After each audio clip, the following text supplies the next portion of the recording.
Hello guys, drainage part 2 के अंदर आज हम आप सभी के लिए इस चैप्टर के very short answer type questions लेकर आए हैं। और ये जो वीडियो सीरीज हम लोग चला रहे हैं ये इंग्लिश और हिंदी मीडियम दोनों तरह के विद्यार्थियों के लिए बहुत ही उपयोगी है। तो चलिए गाइस, पढ़ना स्टार्ट करते हैं इस चैप्टर के very short answer type questions. तो चलिए गाइस डिस्कस करते हैं first question.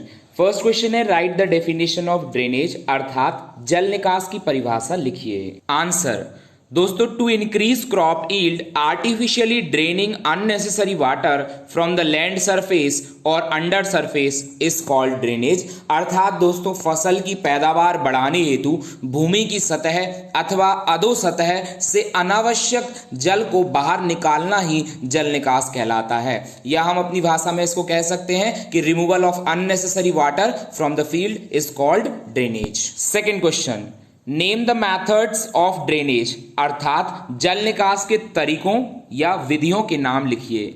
Answer guys, methods of drainage, first one is surface drainage and second one is underground drainage. अर्थात जल निकास की विधियां हैं, पहली है पृष्ठीय जल निकास और दूसरी है भूमिगत जल निकास। जैसा कि आप सभी को नाम से ही पता चल रहा है, सरफेस ड्रेनेज तो इसमें जमीन की सतह के ऊपर से जल निकासी की जाती है और अंडरग्राउंड ड्रेनेज में जमीन के नीचे से होती है जल निकासी।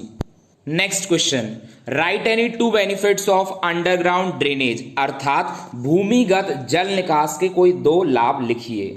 Answer benefits of underground drainage, first one is improvement in physical condition of the land, increases the yield, अर्थात भूमि की भौतिक दशा में सुधार होने से उपज बढ़ जाती है। इसका मतलब क्या हुआ दोस्तों कि जब हमारे जमीन के अंदर जल निकासी अच्छे से होगी तो उसकी वजह से क्या होगा, हमारी फसल की पैदावार भी अच्छी हो पाएगी।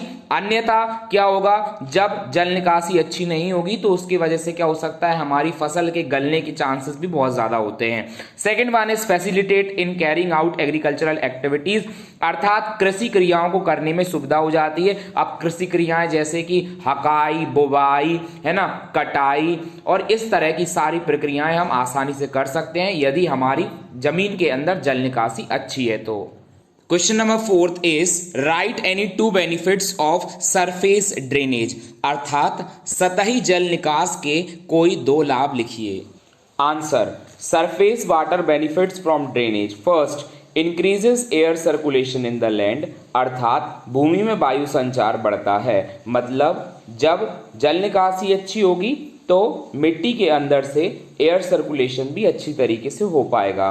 Second one is roots get deeper in the land with surface drainage so crops do not fall due to strong wind, अर्थात सतह जल निकास वाली भूमि में जड़ें गहरी हो जाती हैं अतः तेज हवा में फसलें गिरती नहीं हैं। क्योंकि दोस्तों जब खेत के अंदर जल निकासी अच्छी होगी तो उस दौरान पेड़ों की जड़ें नीचे गहराई तक जाएंगी और मिट्टी पे अपनी अच्छी पकड़ बना के रख सकती हैं, जिससे कि तेज हवा में भी पौधा गिरेगा नहीं।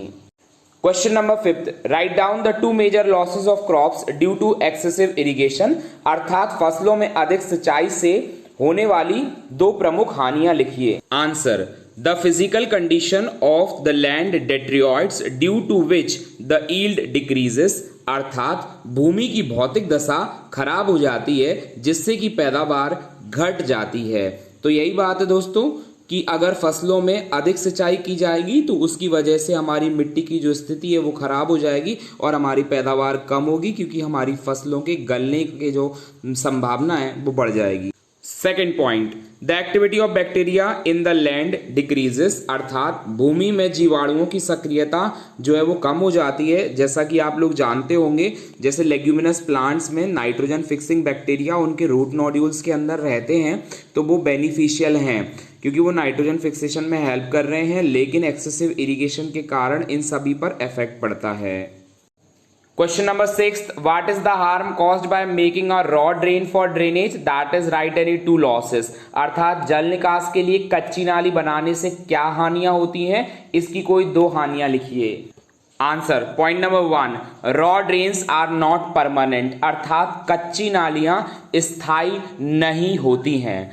Second point, more care is required, तो देख रेख की अधिक आवश्यकता पड़ती है कच्ची नालियों की। तो कच्ची नाली बनाने की यही दो हानियां हैं मुख्यतः।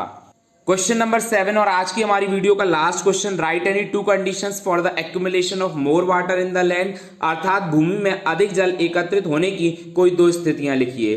Point number 1 of answer is if it rains immediately after irrigation more water gets collected in the land. दोस्तों यदि सिंचाई के तुरंत बाद वर्षा हो जाती है तो उससे भूमि में अधिक जल इकट्ठा हो जाता है।